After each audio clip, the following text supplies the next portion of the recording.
my first time ever working in the psych ward, 8 out of the 10 patients I knew personally. What do you mean personally? Personally. That's how it sounds like it's an easier way to end up in jail. I mean, it's very parallel. You get Bad religious doctrine. trauma plus oppression plus bad religious doctrine will equal mental illness.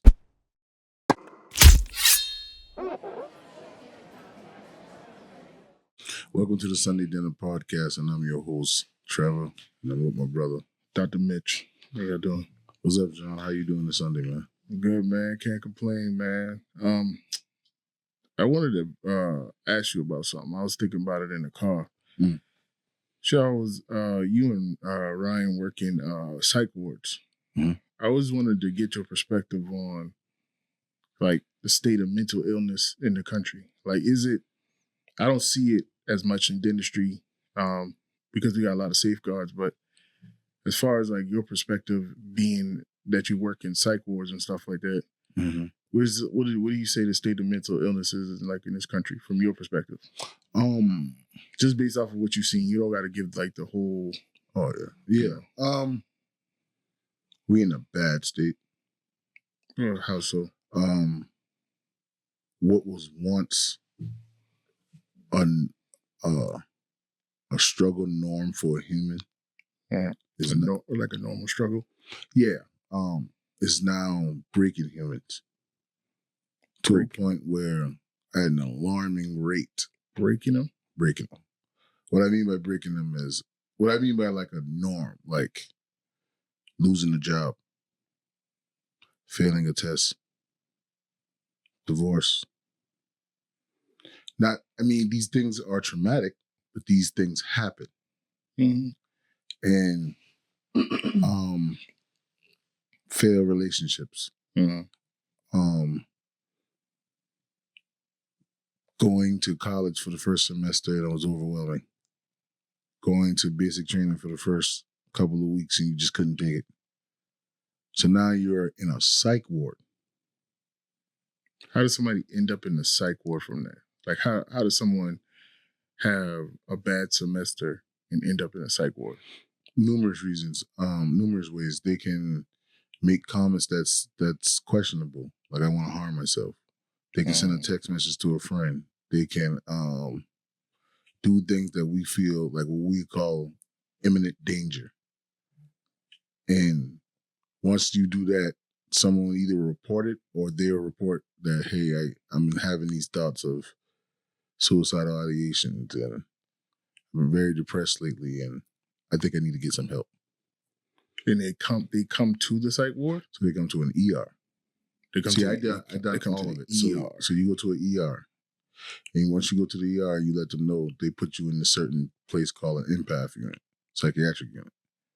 Where now you speak with counselors and doctors and we determine whether you're safe enough to go home or if you're not safe enough to go home, we then determine the next course of action of what we're going to do. Usually send you to a psychiatric hospital for a couple of days or whatever. So people have psychiatric episodes and end up in the ER, and then the ER transfers them to a psych facility. 1,000%. So you get the mixed reviews, right? You get people who come in, and they realize that it wasn't as deep as they thought it was. Once they see themselves having because you take everything from them, so you strip them from their clothes, shoes, phone. And once they get in that gown, you notice a lot of them kind of get to a realization part like, I don't think I'm that bad. Sound like jail or something like that. Yeah, because at the end of the day, it looks bad, but we're trying to keep you safe. So us trying to keep you safe makes you realize that you can't have your phone, you can't have your clothes, you can't have jewelry on you. You know, you can't. These things can become things that you can use to harm yourself or somebody else.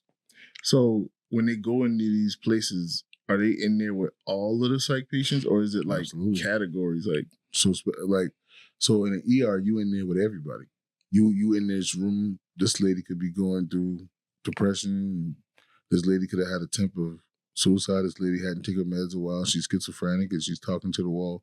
So you in there until we can transfer you out into a psychiatric facility. When I was working in the ER, that's what we did. When I was over that part in the ER. But now I'm at certain psych hospitals where you come to us for stabilization and we keep you for a while and we try to determine whether you need long-term care or you stay here for like 3 to 7 days or whatever. So you said we're in the bad shape because you're seeing more and more people. I see more and more people. I see more and more young people, and I see a lot of people. I see a lot of the younger generation where it's like, you don't want to minimize somebody's issue or problem. Yeah, I agree. But the basic adversity that people go through, you don't want to, from a healthcare perspective, you're not being judgmental, because you can't be judgmental, but you're like, oh, there's an issue. There's an issue with how people handle trauma. So we got like initiatives now where we're teaching staff and other people about what is called trauma-informed care. Trauma-informed care. Trauma-informed care. How do we teach and make people more trauma-informed and recognize the signs and symptoms of someone who has exhibit trauma and try to mitigate them from going into psych wards and stuff. So you trying to sharpen your eye on your assessments on how to do that. And it's not just for medical like staff. We're just trying to push that across the board. So you want to be able to identify if this person is acting due to trauma response, or is this person actually having like a psychiatric episode, or did it because they both manifest in the same way? So yeah, are they hard to differentiate? Yeah. So this is no formula that someone made up. This is what Trevor made up. This is Trevor's opinion. This is Trevor's formula, right? You have trauma, which everybody go through some sort of trauma. Then you add oppression. Then you add bad religious doctrine. Bad religious doctrine. Trauma plus oppression plus bad religious doctrine will equal mental illness. This is what I came up with, being in the field, working it hands-on. This is not like somebody else. This is what I came up with. Would you, based off of a lot of the cases that you've seen? The thousands of cases that I've been around. So trauma plus oppression. Plus bad religious doctrine. Will equal mental illness. What do you mean by bad religious doctrine? Because a lot of people break because the religious doctrine that they're taught, and no matter the doctrine, if they feel like they disappointed God, it disappointed the people in the church, or disappointed my grandmother, or disappointed them that they raised me in the proper likeness to be this Christian girl, and I made this mistake, and now guilty. I'm worthless and I'm not no good, and can God really forgive me? Or my parents or my friends turn their back on me. And when you go to your church or your religious group for solace, usually you get rejected. Wow. So then that spirals a lot of people. Then they just can't take that. Can't take it. Wow. So what would be any one of those three? I can pinpoint that any one of those three, and I'll be like, oh. So what is the effects of the oppression? So the effects of the oppression, the effects of the trauma is usually drugs. People use that to cope with the effects of the oppression. Yes. The effects of whatever traumatic experience they had, they either use it drugs. Yeah. And a lot of the time it's more behavioral than a mental illness. So, a lot of people like to argue, but so in the field, we have this saying where, is it a true psych patient? A true psych patient. What we mean by true psych is, if I give them the blood test, when the blood tests come back, is there any type of drugs in their system that might be altering them to act the way they act? Wow. And 95% of the time, and we do it as an inside joke, or they fail the drug test. So it's usually meth, crack cocaine. Yeah. All the drugs you think. It's going to come up in the system. Which leads to a psychiatric episode? Yes. 100%. Alcohol. That is altering your mental status.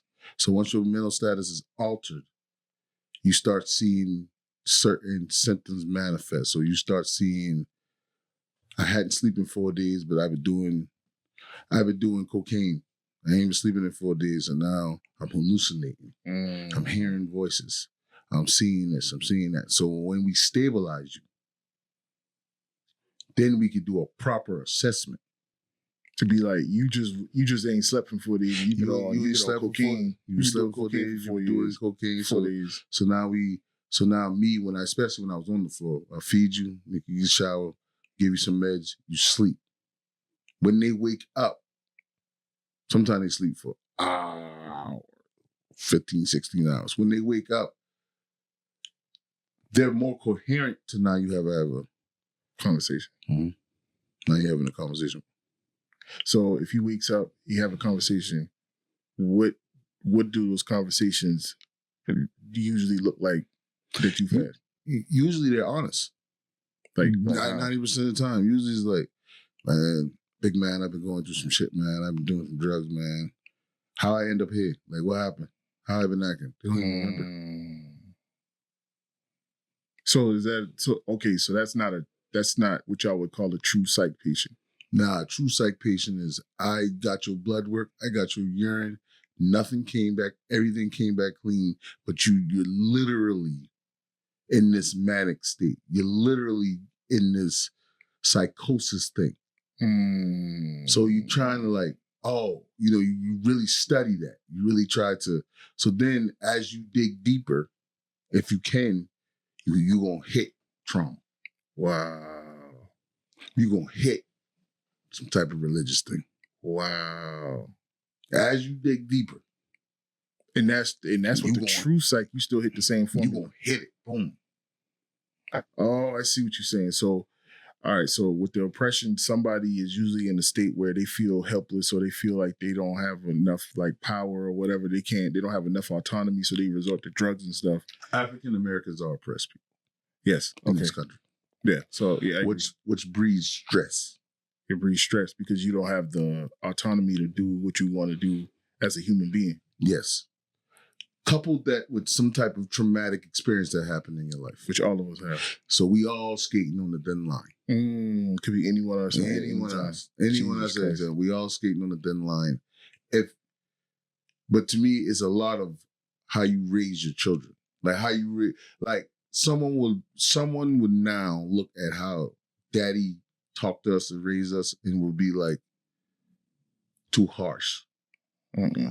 They would say, I see. If they heard the way the lessons that daddy gave us, the way he gave it to us, but they would say it'd be too harsh. We had a father that was present. Fact. Though he was much older, he was present. Yeah. Secondly, he never hold a punch. Meaning, I knew at the tender age of 6, 7, life is hard. Yeah, he told us straight up. Life is hard. He told you, hunger gonna kill you. Yeah. He told you, you better defend yourself. Yes. And let nobody take nothing from you. Yes. He told you people gonna play with you. Yes. He told you your heart gonna get broke. Yes. when these things happen. That's facts. He did tell us that. And we went to him. He told us straight up. He didn't comfort us like, man, give me a hug, boy, and all that shit. He was more like, what are you gonna do about it? What are you gonna do? I think over time, it built that resilience and toughness. I think we coddle people too much from life. So that when life happens, it's so traumatic. Wow, because they don't have the built-in resilience from going through the smaller traumatic experiences and developing a way to cope with those. So that so you've been trying to save them from that, and when something happens, this thing is big. They can't guess. Losing a job and stuff like that? Yeah, so from my vantage point, right? Yeah. We are resilient people. Black people. Yeah. Right. So a lot of the times when you see the people who are in the psych wards, that's us. It's usually we have behavioral and drug problem, homelessness. So we in and out the system like that. Whereas other groups of people I've seen where just basic traumatic things that happen to them throw them all off the set. Wow. But now that things have changed, where I see a lot of young people. Yeah, a lot of young. How young we talking? 11 to 11. Man, I'm talking 11 to that late 20s. My Lord. Like, what, are you saying true psych or no, just you just saying bumps psych? In the road. You should saying psych period is filled up with kids from 11 to late 20s. Mm-hmm. With little bumps in the road in life. They end up in the ward. They looking at me. Or they looking at my staff. Med student, failed part 1. I can see how that in there. You know what I'm saying? That is definitely traumatic. You say to yourself, you gotta ask certain hard questions. You gotta really and it all goes back, in my opinion. Now I know the professional and the medical way to say things, but on just for pod's sake, I'm just giving it from my personal vantage point. Babe. Okay. It all goes back to the chinks in our community now. That when mama them grew up, or when the older generation grew up, they kind of had more of a community. So, they endured more versus our generation and how we view things and how we look at things. Enduring is not something we do good with. Pain is not something our generation. Yeah. Because of the individualism. Is that what you're saying? Absolutely. So when you don't share each other's burdens and sorrows, when you don't feel what they call on the internet safe spaces to talk. Yeah. Or to when it's my business is my business. Stay out. I can do what I want to do. When it's if you don't pay my bills, you don't have an opinion. You shouldn't tell me what to do. I date whoever I want to date. No one can check me on who I should be dating. And you realize that these things of rugged individualism, when your foundation gets unstable, you don't have no necessarily place to turn. Or we ignore bad behaviors of people and we just chalk it up as that's just their personality. That's just who they are. Instead of, hey, you might wanna look at that anger problem that boy got. Don't say nothing about my son. Like from the outside looking in, right? I see it the most because we have a single mama problem. And when I watch football coaches try to coach their kids and all that, they don't realize, a lot of the moms sometimes don't realize the damage they're doing by always intervening. Yeah. Oh, the coach made my son run an extra lap. You coming to talk to him? Yeah. I can agree with that. Or, in other words, lying or taking up for them when they're wrong.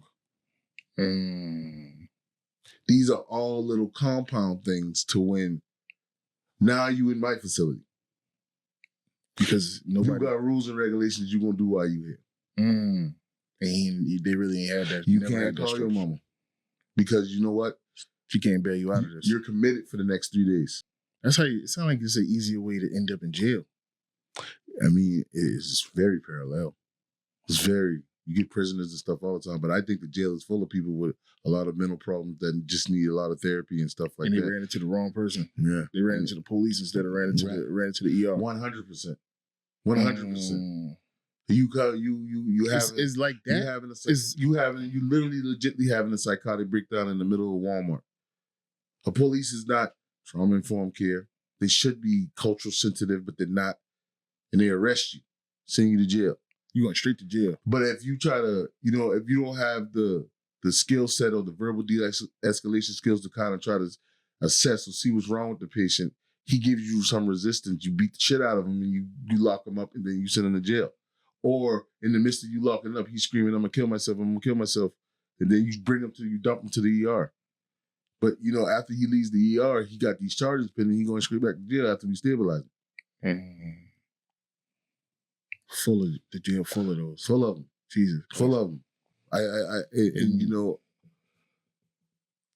When they moved me to the psychiatric part of it, I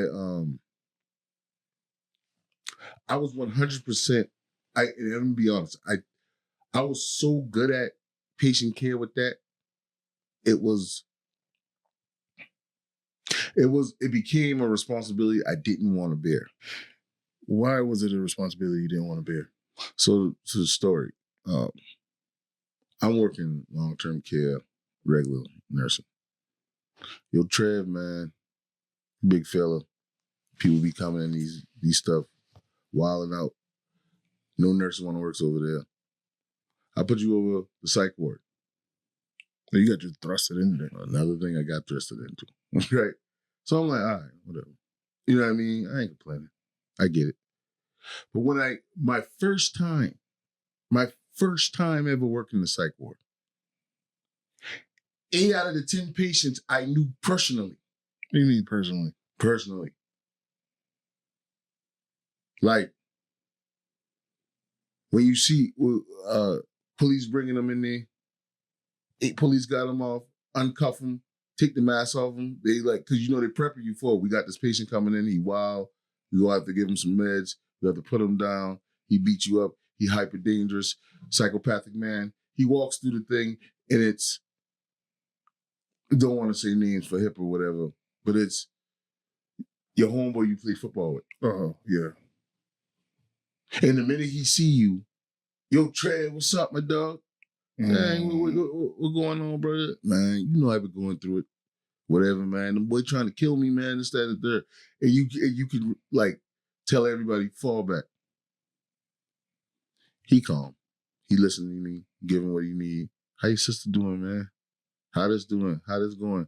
But then you be like, damn, that's why he was like that in middle school. You come back the next time. You see a girl and you be like, we live 3 houses down from each other. You know what? I actually know her story. I remember the time when we was in 8th grade and that police kicking that door and took her daddy out the house. I remember this. Now, when her and I is conversing with each other, everybody's like, how do you know all these people like this? And it's like, this is my community. Even all the way down to the white boys, and you'd be like, that was my quarterback. So now it's like, damn, boy, I got a legit responsibility. Damn. How does that make you feel? I mean, everybody likes to, yeah, that's good, but it didn't make me feel good because my people are broken. Yeah. I can see that. You ain't going to work seeing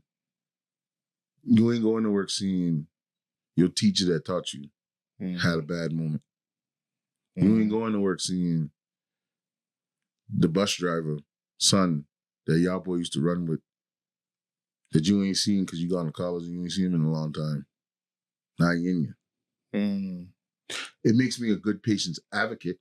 Yeah, it does. It makes me a good patient, make sure they treat it well and all that.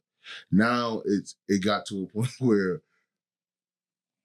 I gotta damn near work 7 days a week because everybody like, it's only calm when you ain't here. It's only, you know what I mean? Dang. So it's like, they put a lot of, they got to put that, well, they don't have to put that on you, but it ends up being the burden that you got to bear because they're probably glad that if police bring somebody in here, 10 times out of 10 call Trevor. Where's Trevor at? Where is he? You're gonna be able to de-escalate the situation. Even probably if somebody you don't know, like it's like they're gonna fit a certain persona, somebody we interact with. So it's like he act like my uncle. So when you let him in there, you talk to him like your uncle. I know how to directly talk to him. And you probably bring so much issues down for them that they like, I gotta put Trev in there.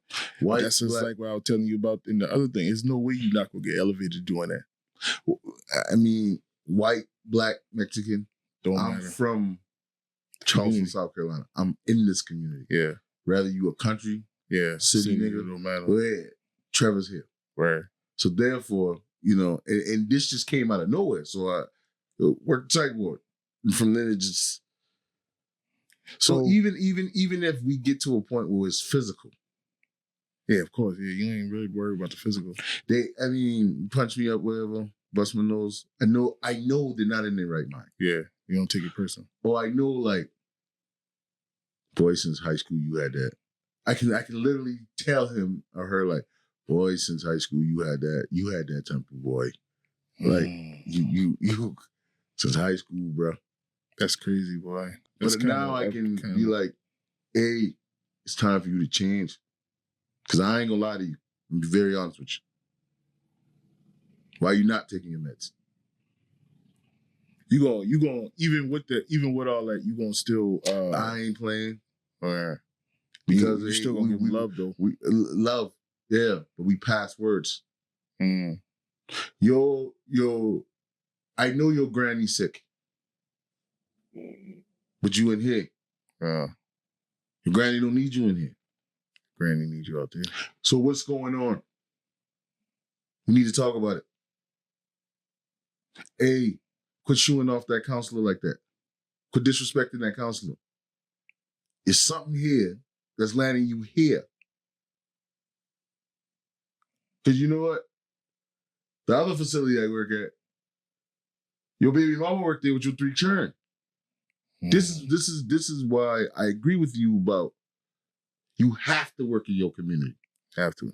Because who gonna speak for him if Trevor don't? Nobody. They're gonna just call police. Like we bypass the word culture a lot. Especially in healthcare. Like, they talk to you about it, but then they're like, it's always a course that you just zip through. Well, I think it's a very, very, very big, important course.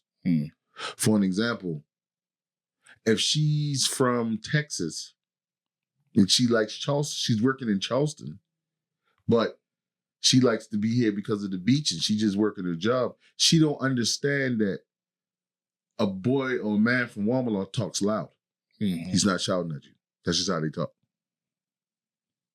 It's the little nuances in the culture that you just. So for her, you're not from here, you probably gonna misinterpret what's going on. 100%. So for her and the doctor, they threaten. It's like a Charleston girl calling you ugly. And she really flirts. That's just what we do. Yeah. So for her, they threaten. And once they feel threatened, it goes to a violent place they don't need to go. When necessarily, I'm like, listen, I gotta get y'all boy a culture class because he's not screaming at you. That's how he talks. That's how he talks.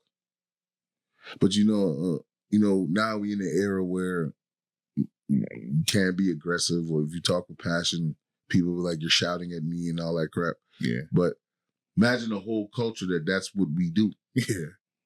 You're gonna have a lot of misinterpretation. A lot of misinterpretation. You're gonna have a lot of people that get misdiagnosed and put in places that they shouldn't be because the person that they ran into don't understand what just happened. The diagnosis is legit. Just how do you properly handle and take care of them? Okay, yeah, that makes sense. So now you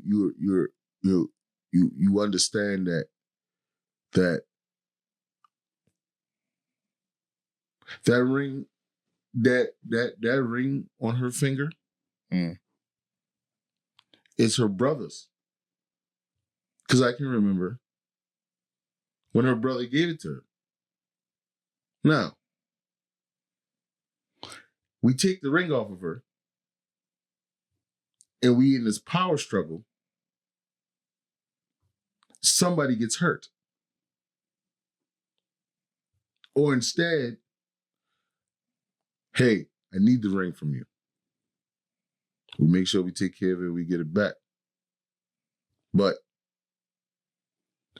you need to let her vent and tell you why she's being resistant for it. Mm. But at the same breath, like I'm very compassionate and I help them, but I'm also, they all know, everybody know, I'm stern as all get up. Because I'm big on addressing certain behaviors because you hear. So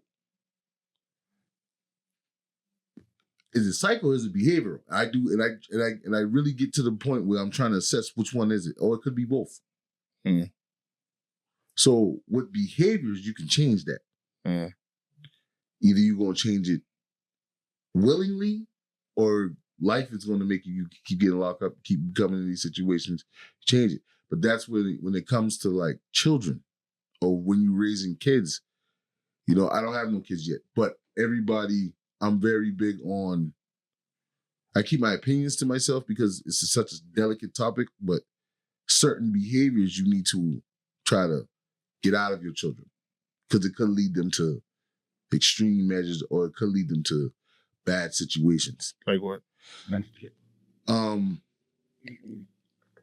Tantrums. Because they can't get their way. Rejection is a part of life. You will be rejected. You just need to know how to handle it. You just got to handle it. Your kid gets rejected from, I don't know, basketball team. You run up there to try to talk to the coach and say how fair it is or how unfair it is. You didn't help them. You're not helping them. You're hurting them.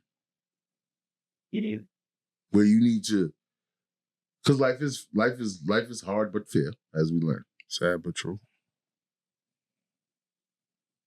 But people don't say, people like, you know, my home girls and shit, they always be like, that's so extreme though. That's not going to land him into the psych ward. It's going to make him a problem to deal with on a job, period. In a school. Any setting that you need him. That you're not around. Because he or she can't take rejection. So what do you think is the solution overall? That's probably you addressing this, but what is the solution in your mind if you had to give people advice as far as like all of the stuff that you've seen? What's the saying when we was young coming up?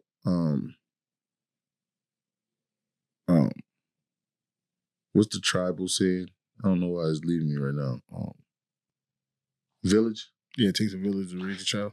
Go back to the village where I said. Communal rearing of children, meaning you dispense a lot of the authority of child rearing on the adults who have in the community, meaning the old man down the street can chastise you if you're in the wrong. The lady who is watching you all day has the power to correct bad behavior in a manner that the parent sees fit. Yeah. God bless his soul. But you know, our neighbor Marcus. Yeah. Anytime as a child, you know, but anytime Marcus flip out or go do something crazy in the street or whatever, who he venting to? That's facts. He venting to daddy. He went to daddy. Daddy ain't his daddy. It's not his daddy. What made him comfortable to always go to daddy? Yeah. And he'll just be saying all kind of he say everything he did. He say he just shoot at this dude. He say he robbed a bank. He say he did daddy, all kind of stuff. Yeah. But him and daddy had just this weirdness of a relationship where it was just like he could always talk to daddy about something. Yeah. The one time he couldn't talk to daddy, or the one time he couldn't get out of a situation, what ended up happening? His demise. He got killed. Damn. That did happen. Just like that. See, a lot of the times also, we need to educate how to help somebody. Ah, yeah, that's good. That's a good thing right there. Somebody's going through something. Help somebody. How do you help somebody then? You help somebody by, for one, in my opinion, this is just Trevor's opinion. I don't care what a person say. When a person's going through something, Well, I just like to isolate and be alone. No. You don't. That's me. You need and you want someone to be there to help you. Yeah. Secondly, it ain't rocket science. Address the elephant in the room. Talk to him. Yo, you found out your boyfriend cheating on you. How'd that make you feel? Have a real conversation about it. Yeah. You know what? I know you've been going through, you know what I'm saying, some shit, bro. Like, you free Saturday? We need to bring that back into the community. Come. Yo, I'm about to eat. You know I eat brunch every Saturday at this spot. Fuck with me. Hey, man. I know you had that divorce or whatever, not to get in your business and all that shit, but how you feeling about that? What's going on? Because people get to a point where they feel like nobody cares. That's right.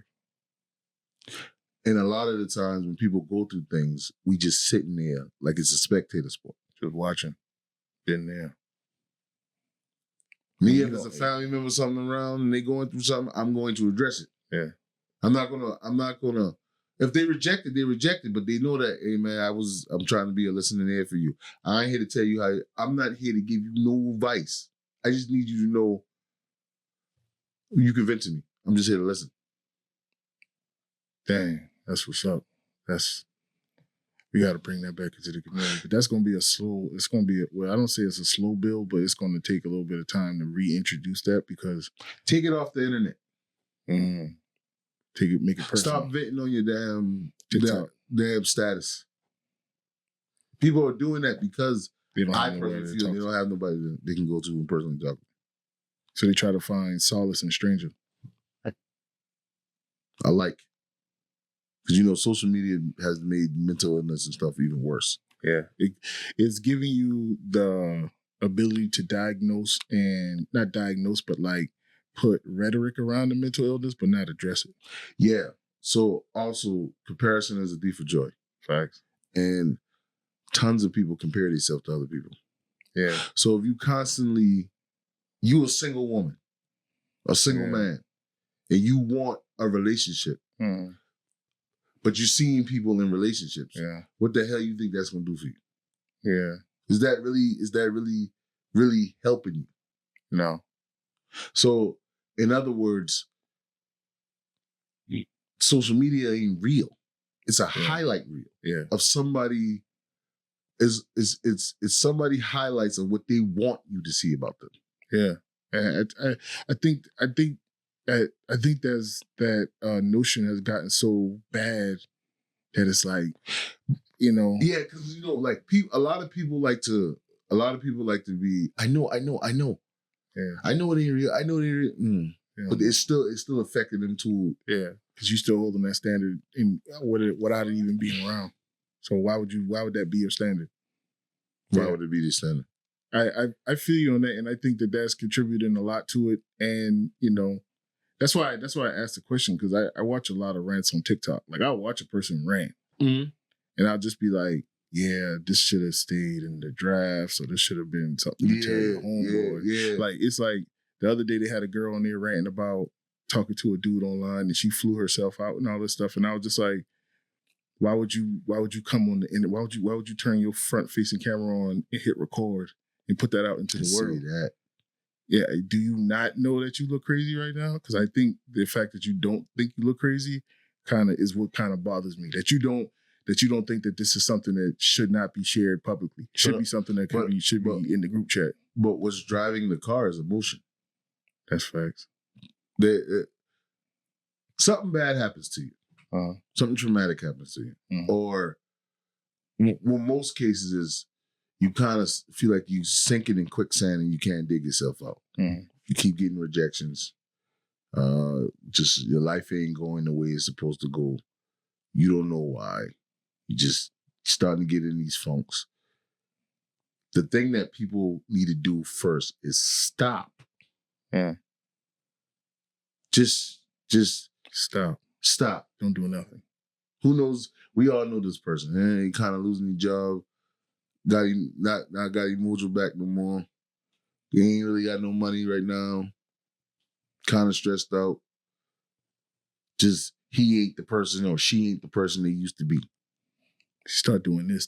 They start doing this ain't work out. You try to jump and do this ain't work out. This ain't work out. Your people ain't being receptive to you. You went from 300 likes and now you got 6-7 likes on a post. You just all over the place, and you're 33 years old. And you trying to figure out how I end up here at this point or whatever.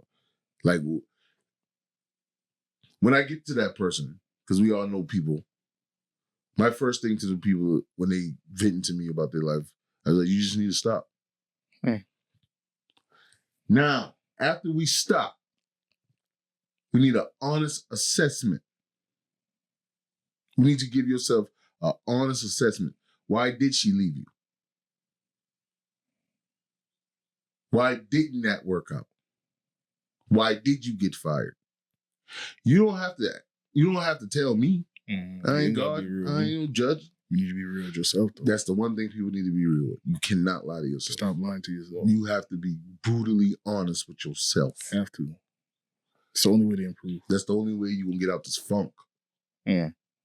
So once you ask yourself the hard question and you give yourself the hard, real answer, from that point on, you can make the practical steps to get yourself out of this.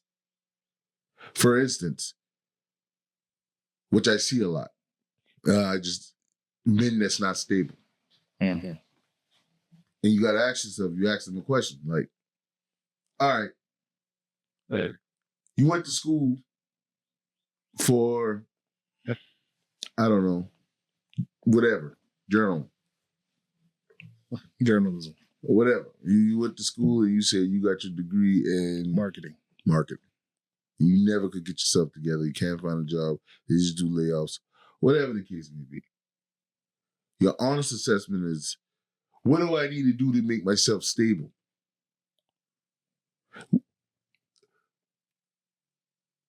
And the answer will always be something hard. Maybe I need to go back to school and get a skill. I might not necessarily have to get a college degree, but I need to get a skill that's going to be able to feed me.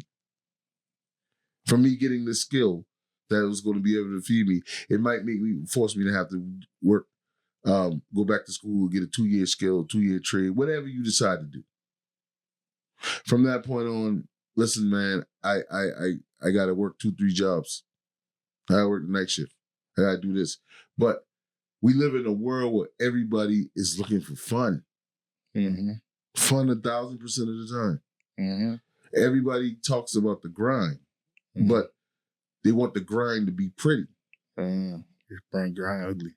Yes. So, why is all this important, Trevor? Because if a person ain't being honest and ain't willing to do the hard thing, they're going to keep landing back in the facilities. Correct. They're going to be a hard to the people around them. Yeah. It'll be a burden to the people around them, too. Because now they're not in control of their behavior. So now weed turn into coke. A bump. Yeah. A heavy drinking and alcohol. Bump turning into other stuff. A whole bunch of other shit. Yeah. Now you looking at me, trying to fight me. Damn.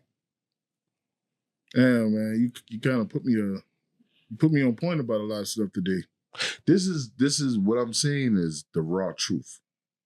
Yeah. I mean, a lot of people can't handle the raw truth, though. Yeah. So, you know, we got to be okay with when the listeners and the people and the viewers look at this thing, they're gonna. I know it from the medical side. Yeah. But if we go to attack this thing called mental illness or mental problems that we have or behavioral, or we need to understand trauma. Mm-hmm. We need to understand how to be more informed about it. Mm-hmm.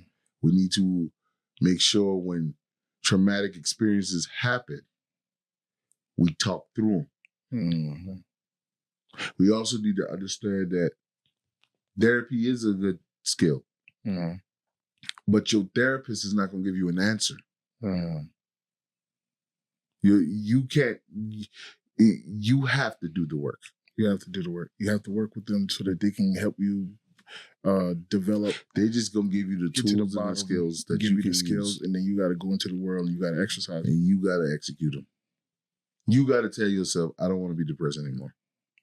You got to tell yourself, I'm not going to let this bother me. You got to tell yourself, when you get laid off from a job, I will find another job. I will not let this break me. I can't let this break me. Sure. And it's easier said than done, but it takes a lot. It takes some work for you to get to that point, but you have to start the work in order for you to get there. Yeah, you got to start it. You got to start it by finding someone you can talk to, and preferably I find someone that understands you from the culture that you're from. Yeah, preferably I suggest you find someone in your culture if you can. It's because they can understand the nuances of what you might be going through.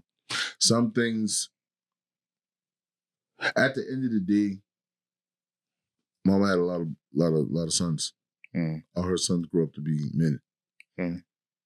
She can't help us on a lot of issues. Yeah. She just can't. Yeah. You got to have men that come in and supplement that. It took a lot of men to do that. We bounce a lot off each other.